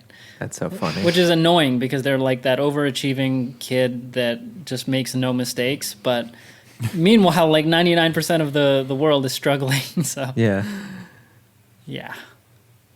It's not very diverse countries either. Yeah. It's good, interesting. that's one of his criticisms of like why it's hard for America to try and copy a Scandinavian society's policies and stuff like that is because they have like a mono-ethnic society, right? Like they don't have to deal with the degree of diversity that America and Canada does. And just the level of population. Yeah. That's another big one. So what do you think? So, Final answer. So right now, nurture. In 100 Okay. years, if we head towards a more equal society, eventually nature. I think nurture. I think there's some bits of nature that play into it, but I think it's much higher. The scale tips much further to nurture for me. And I think like in every sort of podcast or stuff I've listened to, there are people who like were raised in a great home, like had no issues, and they end up being a serial killer, psychopath. But it's much rarer than like someone who either had some sort of predisposition for some sort of mental illness. Most of the time, it's going to be someone who is raised in an abusive household, dealt with sexual abuse, physical abuse, emotional abuse. A lot of times, poverty is a major factor. But mostly nurture, I would say. Yeah. Is Grant going to blow our mind? Actually, it's neither. It's about how based you are. How red-pilled are you? Yeah, exactly. It is. This is something that they ask you early on in your studies of psychology is what do you think? Because it's a very divisive kind of thought because there's lots of research that shows one or the other. That like lots of research that like you could see that could be really convincing for nurture, but also lots of evidence to be really convincing for nature. Like as we've seen with twin studies, for instance. But it's not really an argument anymore in psychology at all. You brought that up before. I was like, oh. Yeah, it's widely believed that both are very important, like near equal, as far as I'm aware. So like, for instance, like nature or nurture, you guys have talked about how it's like your who parents you, like how that works, what happens to you, like if your dad starts to heal, like those kinds of things change who you are, and that's true. But there's also the flip side when people come from a family, by all accounts, if it was all nature, if somebody was in a low economic status and they had parents who perpetuated poor behavior, we wouldn't have people that would come out of it a completely different person from their parents. That wouldn't happen. So it's both. Who you are is not just what's happened to you, but who you are is not just what your DNA is. It's both, because it's the combination of the two that end up making who you are instead of it being one or the other. But that makes sense. One really good example for me of the nurture aspect was when they had Bobby and David react to that clip of Perlman. And Bobby was trying to answer it. He was saying, it makes it that much more. And then he was looking for the word. And then David, and they were right beside each other at that point. David said, it makes it that much worse. And then Bobby kept looking for the word that he had in mind. And he said, duplicitous. And like Bobby was came from the affluent family, from a more educated family. Yeah. David was the working class family. And I was like, that's such an interesting like example of that difference, right? The vocabulary as a result of having been in less or more educated families. And David even gave him a look, if I recall correctly, after he said, it's like, it's awful. It's like duplicitous. And he's like, such a brother thing. Like, he's like, you got the doctor. You got the, David was by far exactly. I loved listening to David talk. His perspective on things was just like so real and raw. Yeah. Do we know if David went to school, and do we know if Bobby ever finished school? Because I know that Eddie dropped out before they all met, but then they were doing a lot of media tours and stuff, and they didn't mention school again. Interesting. I don't know. Yeah, I imagine they were probably making money just being like influencers, whatever that looked like 60 years ago. the I mean, first they had the influencers. restaurant. Yeah, the restaurant. Here we go. Screen rant. Where are the triplets now? Let's see here. Here we go. Since the events documented in Three Identical Strangers, Robert has slipped back into anonymity. He currently lives in Brooklyn and is married with 2 children. He's a lawyer, but has stepped away from work after a motorcycle accident in 2011. So he definitely had to go to Yeah, school. he probably went back to school and finished Definitely. it. Oh, however, in 2018, the documentary increased interest in their story, and Robert and David have considered working as public speakers and participating in commercial opportunities together. And they've appeared on a number of daytime talk shows since the documentary, and it seems they may be willing to further explore their confusing past. Interesting. Oh, David works in insurance. I just wonder where he went to school. Yeah. Look him up on LinkedIn. That's actually a great idea. I wonder if something will come up. Mo coming in with just a fantastic idea. I love the brothers, though, like throughout all of it. I just think I really love their energy. Yeah, you know, like the first photo they had of the 3 of them, like I cried and I was actually confused as to why I cried. I was like, wait, why am I tearing up right now? Like, It was beautiful. yeah, It was really beautiful. yeah. The aunt said the 3 of them end up wrestling like puppies on the floor. It was the most incredible thing. They belonged to each other. They knew each other. And I'm still not sure. Can you guys like verbalize what it is about seeing them reunite that is emotional? Connection. I think it's people. I mean, if we're going to go back to nature versus nurture, I think it's the whole fact that like 2 of them were banging their heads on the crib and making themselves pass out. There was a distressing part of it. I mean, babies, like they need to be close to their mother. It's like really important to like develop that bond. But I think it's this, I forget exactly, but I think it's the same thing with children. And if you're separated from your twin, there is this like biological lack, like their bodies remembered having that. There is this like really crazy sort of like connection that I think twins and triplets and multiples have. And I think for them, oh, cool, Baruch. Yeah. Okay, so David went to Baruch. Got a Bachelor of Business Nice. Administration and International Marketing. Bye-bye. A baba. Yeah, I think for me, it's like, especially having siblings, it's always, I think that everybody yearns for connection, Yeah. right? Like that's like we're tribal people and we want to have a connection to people. And there's nothing like family, like really, truly, there's nothing like family and having somebody who you know from birth. I mean, I'm got 3 siblings and we can disagree and all of that, but nobody knows you like family knows you. And then especially to like learn that you have these brothers and they're just like you in many ways and you haven't had them for so long, you know, it's probably an incredible feeling. I've experienced to a certain degree because my extended family is not very large and we're also not very close just because of distance and stuff like that. When I go to like family reunions that other people have and I see a very large, close family, I get a little bit teary-eyed because there's a longing for understanding. Maybe that's really what it is. It's a longing for understanding and connection that you then get to see play out on screen is beautiful. It's beautiful to see it happen. And I totally, I felt the same way where it's just like, it's so incredible. Because also, I think the biggest thing is that there were 2 things happening on screen. One is there was also the opposite chance that they never would have met, ever. Oh, So it's this 1 in a million where it's like, whoa, holy crap, they did it. They found each other. That's crazy. And then there's also, you know, you start to already feel the injustice of the situation, of them not having that time together. So them getting together, you're like, they didn't have that before, and now they get to have it. It's like that sense of justice of like, oh my God, now they get it.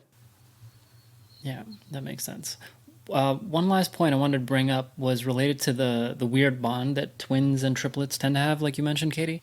Like, I was just going to say it's more common in identicals. okay, So monozygotic rather than, I think it's a dizygotic. Dizygotic. Yeah. what's Yeah. more common? Like that connection. I mean, they say like twin ESP. ESPN twins, separating fact from fiction. Extrasensory perception, or ESPN twins, is assumed to be more common in monozygotic identical twins because they share a closer genetic connection. But dizygotic fraternal twins aren't excluded from feeling a special mental connection with their twin. I mean, you also inhabited a womb together. Like, Okay, so this is like a studied scientific phenomenon. yeah, people have talked about it. Okay. Yeah. And what's it called again? Just remind me, what perception? Extrasensory perception. So ESP, you know, when you're like, oh, I have ESP, I like I'm sensing it. It's sort of like, they say it's sort of like fictitious, like sort of fantastical, like, oh, I'm seeing the future. Right. Yeah, like this is something I'm so fascinated by, like the supernatural aspect of the twins and the triplets. Like the banging on the head, they said partially that could have been because of separation anxiety. That's fascinating to me. Like the idea that there's something uniquely painful about not living with your twin or your triplet. Like you need to be around each other to thrive. And like I've also heard of stories where twins can feel each other's pain or like sense when another one dies. Like I don't know. That stuff is so cool, Yeah. and I wonder if we're ever gonna have scientific answers to that. And I also wonder if I even want those, because maybe I prefer to just think of it as magical.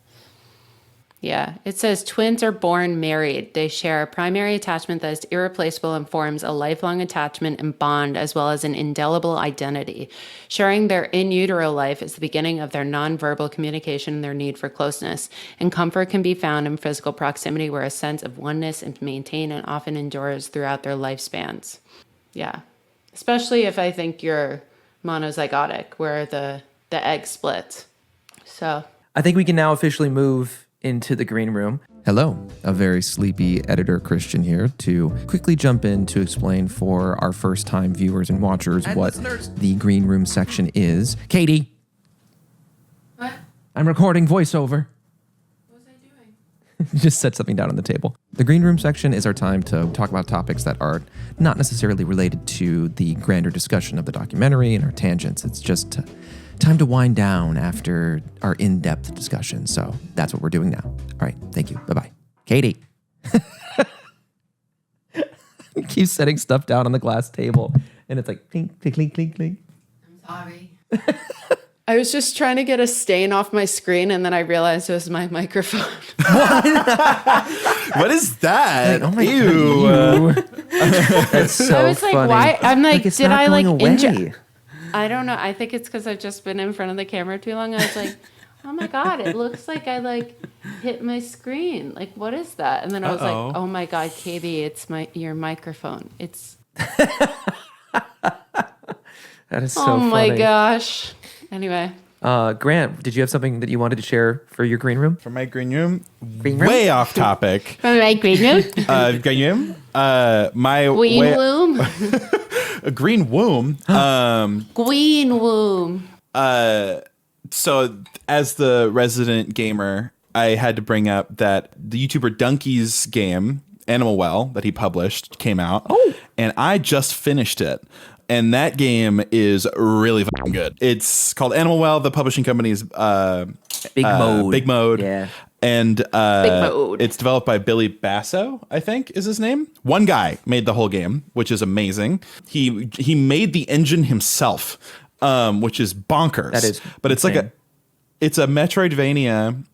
Basically, it's a format of game that's like Metroid or Castlevania. So Metroidvania is a genre, but there's no combat. You don't fight anything. You don't kill anything. There are adversaries, but you don't fight them. But it's really interesting. It's only like 4 hours. Promoting nonviolence. Yeah. It's Pacifism. really cute, but it's also like, I don't know if anyone here has tried to play anything that's like that. Metroidvania, Metroid, Castlevania, doesn't matter. I play Sims. But anyone who's You tried can to kill people. yeah, well, yeah. If anyone's in the audience even has tried to play a Metroidvania, you kind of know that there are times when you get stuck.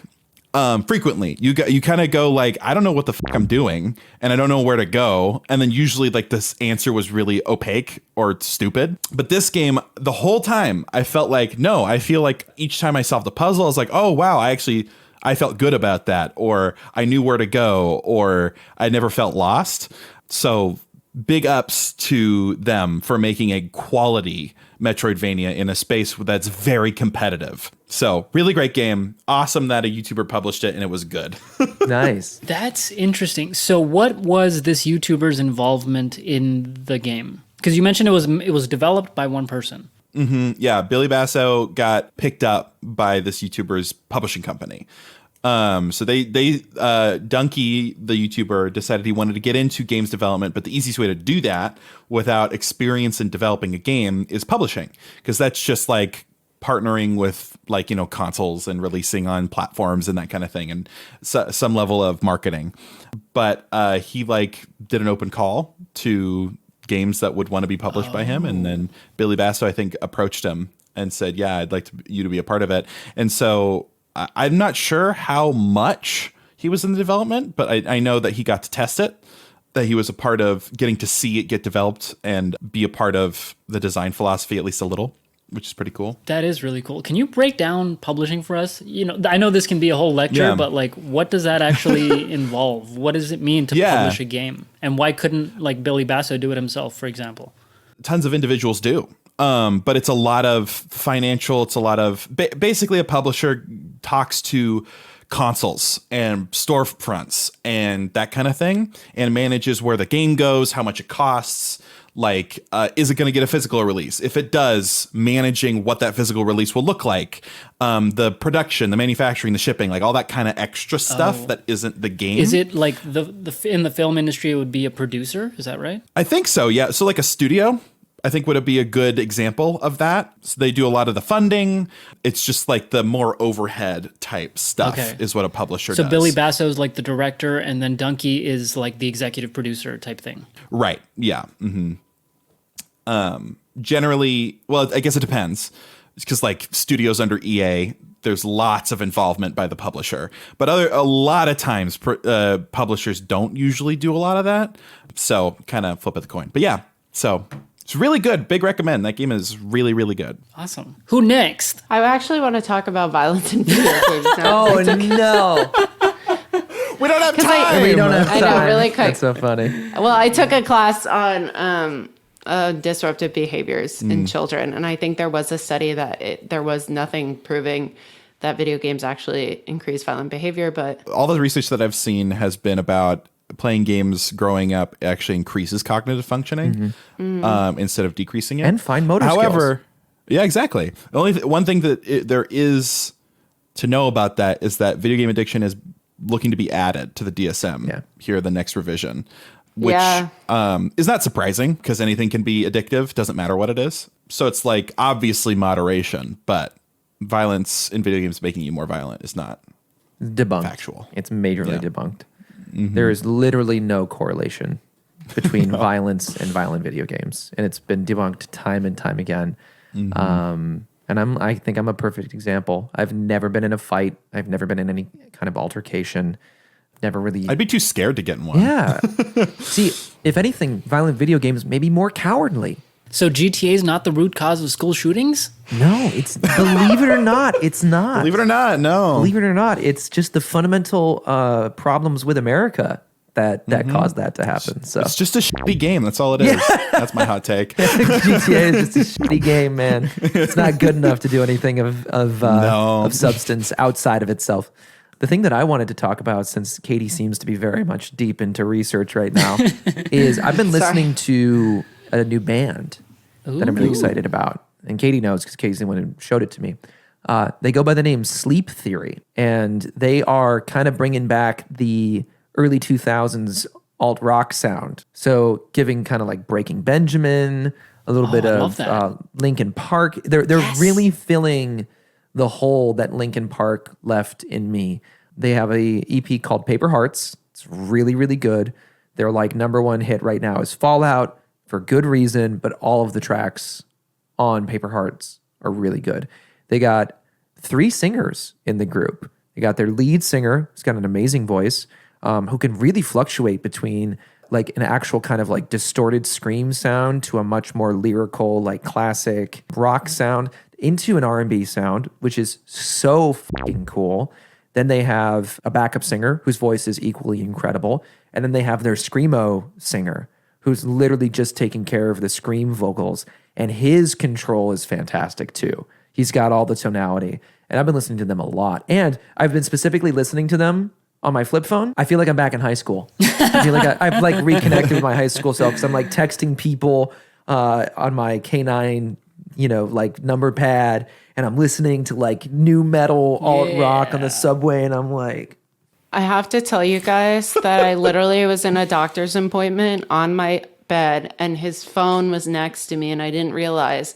And I'm mid-appointment and I just hear, dun, dun, dun, dun, dun, and I'm like, Linkin Park. So sorry. My boyfriend's phone is ringing I set now. because now that it's an Android, I can set my ringtone to whatever I want, and so I chose in the end from Linkin Park. Actually, Katie, will you call me? That's really Will funny. you call me quick just so that we can get a quick little audio? Also, guys, cut my part about me looking for the video game studies. I can't find the one I was thinking I will about, not. I will so. keep it. I will actually cut everything else. Yeah, if anything. I hate you so much. I have one in my Google Drive because I did a paper on this as well. And this is a study that shows the pro-social benefits of video games. Yeah, I saw that too. Video games. Wait, right?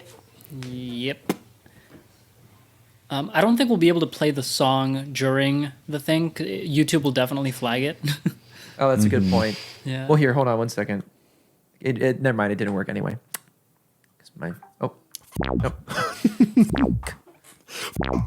So, Katie, what's your other green room topic? What's then? your thing? Share. It's time to share. Tell me. Mo, what's your green room topic? Okay. So, do you guys experience inner monologues in the form of like inner speech? I do. Okay. And my inner monologue voice is actually the voice of John Mulaney, which is really fucked up. I don't. My know. inner What happened monologue before just you knew sounds about like who John Mulaney was? Oh, before totally me. After I just hear like, and it's like, you know how children are, like whenever I think of something, it's like, do you really want to do that? It's like the voice of John Mulaney. I don't know why. sounds a little Trumpy. You really want to do that? Whenever I see something really chaotic, like I see like someone screaming or like things clanging around, I'm like, that's what the inside of my brain sounds like. That's your inner Like monologue? you put a fork down the. Let's put a fork in the garbage disposal. That's my brain. And then the second thing is, are you able to visualize things in your mind's eye? Like, can you literally like see something when you visualize it? Yes. Yeah. Okay, cool. Yeah. So Follow-up question to that. Yeah. Sorry, Mo. That's an actor thing. Follow-up question. When you visualize things, let's do an experiment. Think about what you ate for breakfast this morning. Do you see it in the first person or the third person? oh wow. Do you see First you person. eating it, or do you see yourself eating it? I just see the food. I see myself looking at it. So that'd be first person. Yeah, my knee jerk is first Yeah. person, but also I can do both. Yeah, I can also do both, but my first is like, I immediately think of like standing over the stove, and it's my perspective cooking. I don't know what that says about us. I don't know. None of us here You're have like aphantasia? No. What is that? Aphantasia? What's that? Allow me to share my screen because have this it. is perfect. Oh, do it, Mo. This is what Mo Allow was me. talking about. To share my screen. So, wait, which one is it? Let me double check something. Pues publish. Okay. Pues, Vice publish Tommy It's Hilfiger. not a lot of money. not a No money. single. Not this money. It's this. Oh. this one. Hilfiger. Mo, why are you showing me the wrong thing? Oh my god, I did it throw a again. table. Wait, here we go. What the hell? Two Get times. off of Twitter. 2 times. Okay. So, Oh, 2 times. do you have? That's the same one. Yeah, I know, but it's on a different window. Sorry. Oh, okay. Do you have an inner voice? If not, you have an endophagia, a lack of inner speech. And this is like, I don't know, it's like blowing up recently. A lot of people did not know that this is a thing. And a lot of people did not know that many people do not have an inner voice, What? Yeah. which is interesting. How do you read them?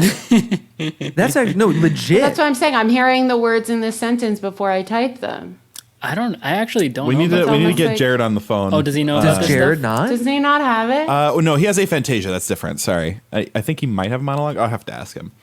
Yeah. So wait, can Jared not picture things? No. Interesting.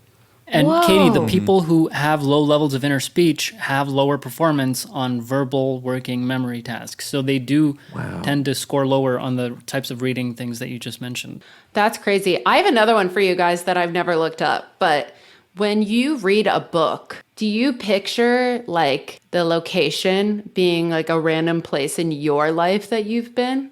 Because I have very specific locations that my brain goes to. It'll be like my old dance school or like my grandparents' house. Like I have like, I don't know how many, and my brain will immediately like assign a place that the thing is taking place in. Not me sometimes. particularly. No, So like I even usually- fiction, like so instead of Yeah. going by the author's like whatever they're describing, you have your own like location for it. Sometimes, yeah. Like my brain will kind of like conflate what they're talking about with the thing I'm talking about. And I'll have dreams in like these places too. I love that. It's like you're co-writing and you're writing what you know. Yeah, it's really weird though. Like sometimes it's like I'm reading something and I'm like picturing it in like my old dance school. And I'm like, but why would this be here? That's crazy because now that I think about it, Katie, you say you dream of like actual locations that you've been to.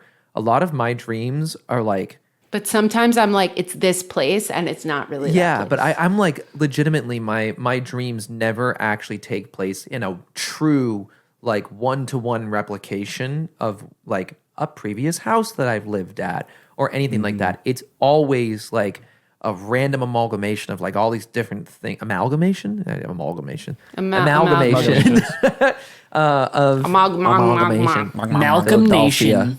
Sorry. Katie hates the way I say Malcolm in the middle. Katie hates the way I say What's Philadelphia. up, my Malcolm in the Middle nation? He says Philadelphia. I'm Philadelphia. like, please go away. It's my Midwestern accent. Philadelphia. Philadelphia. No, you're just being a dweeb. I don't know why I've always said Philadelphia. Philadelphia. Being a dip. A Philadip. Being a dipshit. Yeah, it's always an amalgamation of various things and places, and just even like randomly generate. Like I had a dream of like running down a set of stairs that seemed to be like down a cliffside of like an Italian village in the Italian coast. I've never been to Italy, and I've barely seen pictures of Italy, and yet I was just like, that's like a dream that I've had. Yeah, I'm kind of similar. Yeah. Although usually my dreams tend to have locations that are starkly different from each other, but somehow connected. Totally. So like I would be at a factory and then walk through a door, and then all of a sudden I'm on like this nighttime bridge village that's like in the 18th century. Hell yeah. Brillage. Brillage. I love combining words. I don't think that I'm necessarily like seeing like very clear depictions of like places I've been in my dreams, but like I think my brain is like, oh, we're in so-and-so's house and it'll be different. I don't remember exactly though, but I will say I like just kind of did it now. Like I'm reading something and I'll just like kind of picture it happening in like one of these frequent places. It's really weird. That is pretty cool. I will move on to the rest of this quickly. So the second one is, sorry, what was the name? It was aphantasia, right? Yes. Aphantasia, yeah. So John Green mentioned that like he can't actually visualize things. Like it blew his mind when he found out that other people actually see things in his mind. Like from a scale from 1 to 5, he says that he was such a 5. And for audio listeners, basically like 1 is you can picture a crystal clear apple in 4K detail in your mind, and 5 being there is no apple in your mind. You're just like thinking of an apple conceptually. Like he had such an inability to visualize things that he didn't know that you could. John Green of all people. Yeah. Interesting. I'd say that I'm like a 2-3. You know, I think I think same. The form of it, the color of it, the shape of it is all there, but like the very, very fine. I was thinking of a hammer, and I can think of the wood, and I can think of and I can picture a hammer like floating, you know what I mean, and kind of like going around it, and I understand that it's metal and wood, but like the very fine detail and like color and all of that stuff is only slightly there. Yeah. I feel like I can see it in 2D. What about you guys? I'm a 1 for sure. Yeah, me too. Whoa. lucky you. That's sick. Yeah. Yeah. Perfect It's reproduction. Well, what's fun about it too is that once you start thinking about it, you then you kind of know the rules and you can just kind of break them. So like one of my favorite things is to like picture an apple and then like rotate it, like move it around, change its background, change its color, or even mess with its shape. That's like you've been on Blender. Right? Yeah, That's kind of how my brain works, is like in being in Blender. That's like, I have had shots in my head, and once I completed them, they look like what I saw in my head. Whoa, that's sick. See, what's so interesting is like when I start to think about things, it's almost like I'm looking at an unstable object where sometimes I don't make the decision, but all of a sudden, like, yeah, the apple splits in half. And like, or it just like starts to fade away or crumble or whatever. Like if I really focus on thinking about an apple, it's there. But then, yeah, it starts to morph and change before I can even, really truly start to like picture it in its completed form. It's same thing with a hammer, same thing with a remote control or whatever. I can like picture it in my head for a second, but then it starts to get away from me in essence. Yeah. It's interesting. That's so crazy. I never even considered that people might literally see nothing or hear nothing. Especially John Green, who like writes very descriptive novels. I'm like, how do you do that then? Right. Yeah. It's a gamer. Like he says, like he's thinking of the words, ideas, feelings MLG, man. associated with things. Two And gamers. I would be gamer curious for to the know game. if Hank Green experiences the same thing and whether there's a question. genetic versus like Yeah, cultural exactly. component. Get it back. Because Back again. this is the author of the book that I was talking to you guys about. And yeah, I yeah, asked him, I wonder to what degree this can be trained. Because in his book, he mentioned something like a specific skill that a tribe has where like this Australian Aboriginal tribe can like create a map of the cities that they walk in their head because they don't see relative, like when they think of where something is, they think of it in absolute directions. So like rather than saying the lamp is to the left of the table, they would say the lamp is east of the table regardless of their own orientation. If that makes sense. So like they don't compare it to something Crazy. else. They think of it like it's like they have a compass in their head at all times. Well, it said, yeah, their culture teaches them to always keep track of north, much as yours taught you how to count, write, and read. That's really cool. yeah. Did Michael respond to you? That's really sick. Yes, he did. He That's says awesome. he suspects it's something that's trained, unlike blindness or autism, because one of his students found some evidence of cross-cultural differences, which supports that you can probably train it, but we don't know. It's going to be, this is interesting. Well, this is why I love you. Like you can just like hold these bits of information, make these connections, and just ask a really insightful question like that. That's amazing, dude. It's incredible. I'm going to leave. And on that note, I'm just going to give him away to you. Well, thank you. what- And You're welcome. that concludes my green room speech. Kate, I need to like remember to bring in something for green yeah, room. it's your final chance. You can talk about literally anything. Literally. Oh, I read a book I really didn't love, and I've been trying to read it for months. It's called Biography of X. It's really interesting because it's like focused on this woman who is writing the biography of her wife who just passed away, who's like a famous artist, and like learning about her history because she's like changed her name so many different times and like has all these different personas, and she like goes around the world like asking all these people who knew her questions. But it creates, one of my favorite parts about it is it creates like a fictional version of the United States. Like it like changes the history a little bit. So it talks about how like the United States was separated into like a northern territory and a southern territory and a western territory, and how like the southern territory was like really strict and fascist and people had to escape and all this stuff. And I really liked that part of it. I thought it was really, really interesting and well done. But I think it also dragged on a long time. I'd be interested if you guys read it, what you would think about it. But Grant, have I recommended to you Tomorrow and Tomorrow and Tomorrow? I don't think so. It's about like these best friends creating a video game company. It's a Oh, fiction yeah, book. yeah, yeah. Mhm. You did tell me about this. Yeah. Yeah. Well, maybe you should listen to it on Audible. Yeah. Sounds cool. See. Yeah, it is cool. I think you would enjoy it because of the subject matter. But yeah, that's my 20th book of the year that I just finished. Damn. Boom. Yeah. Eh, I'm trying to hit more than 40. We'll see. that's sick. Poggers. Poggers, bro. You mean moggers. See, what's so funny is I made that emoji not with mogging, like actual Right, mogging right. in mind. It's Just just my mo name. plus poggers equals moggers. And that's a wrap. Let us know your thoughts in the comments. And leave us a thumbs up if you like this episode. Before we say goodbye, check out the description to know what we're watching next. Thanks for hanging out. Bye! Bye. Bye. Bye, bitches.